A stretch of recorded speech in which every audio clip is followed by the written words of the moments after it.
Hawaii is making moves to help protect the future of its coral reefs.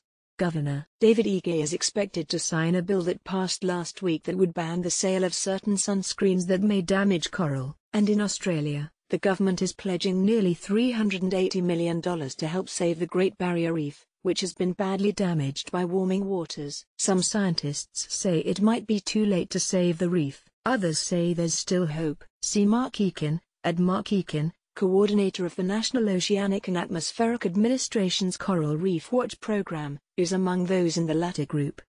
This bleaching event has been devastating, and people who have been working on reefs around the world have just been heartbroken by what occurred, he tells Here and Now's Jeremy Hobson. But I haven't given up on coral reefs yet.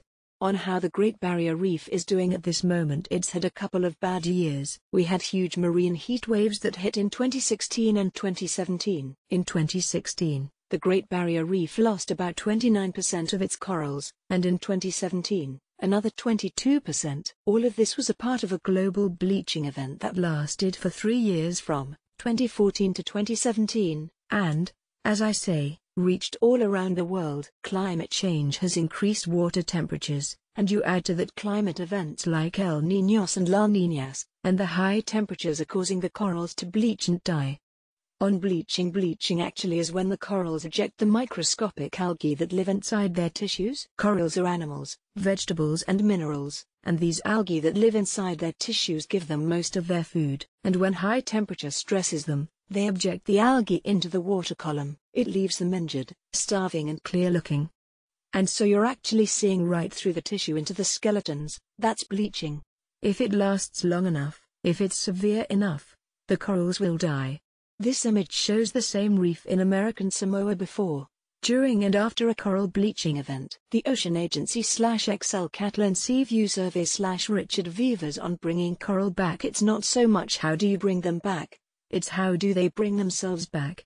If it's a mild event, short-lived, the corals will they had some algae still in their tissues, and those algae will be able to reproduce and repopulate, and you get the color back. Unfortunately, the coral is still injured. It's weaker and it's more susceptible to disease as well. So sometimes they recover, and then they die. And, of course, the question is how do they come back after they die? Well, they're dead. It's just a matter of having the reef come back, and that takes at least 10 to 15 years for even the fast-growing corals to come back. This bleaching event has been devastating, and people who have been working on reefs around the world have just been heartbroken by what occurred. But I haven't given up on coral reefs yet. Mark Eakin on how the Australian government will try to save the Great Barrier Reef. That's a good question. I've heard different things. The majority of what they're looking at are efforts to improve water quality, and that's great because water quality does cause problems to reefs. But unless we can control climate change, just doing water quality adjustments alone are not going to be enough.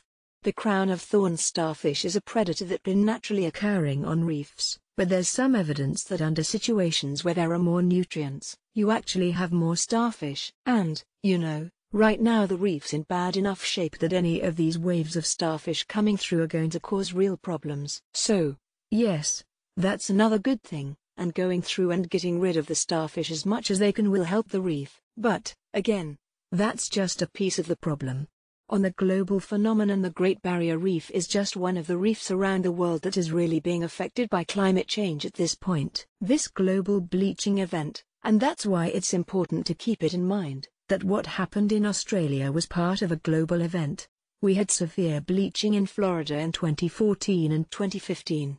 We had severe bleaching in Hawaii in 2014 and 2015.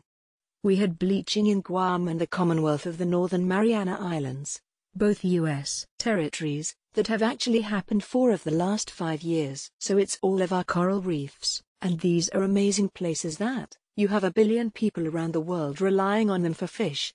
They protect shoreline from storms and tsunamis, and they're very important economically. And so it's not just the Great Barrier Reef that we're talking about. Coral bleaching in the Maldives in May 2016. The Ocean Agency /Excel Catlin Seaview Survey /Richard Vivers on taking action to address the future of the Great Barrier Reef and other reefs. The important thing, though, is for the last decade we've been saying that the two things we have to do is, no, 1, we have to get climate change under control, and that's a matter of reducing the amount of carbon dioxide in the atmosphere, not just reducing emissions, but reducing carbon dioxide and other heat-trapping gases. No. 2, we need to reduce those local stresses, and this is where their work on nutrients and other pollutants is very important, where the crown of thorns starfish is important, dealing with overfishing, habitat destruction, all really important. But now we've waited so long to really do anything about these. People are looking at very dramatic, radical conservation steps, trying to selectively breed corals to put out on the reef. There's even talk of genetic engineering. There's talk of geoengineering, cooling the reef on large scales, either with water pumps or even making low-level clouds in areas. You're not talking about it for all the reefs, but for sections of the reef. There are other projects, one of which I'm a part of, called 50 Reefs, where we're trying to identify those reefs around the world most likely to survive during climate change and be able to reseed nearby reefs after climate change is under control. And then those become very important places to look at protecting. So, it's a big job, and we need to get on it fast. But I haven't given up hope, and I don't want anyone else to either. This segment aired on May 9, 2018.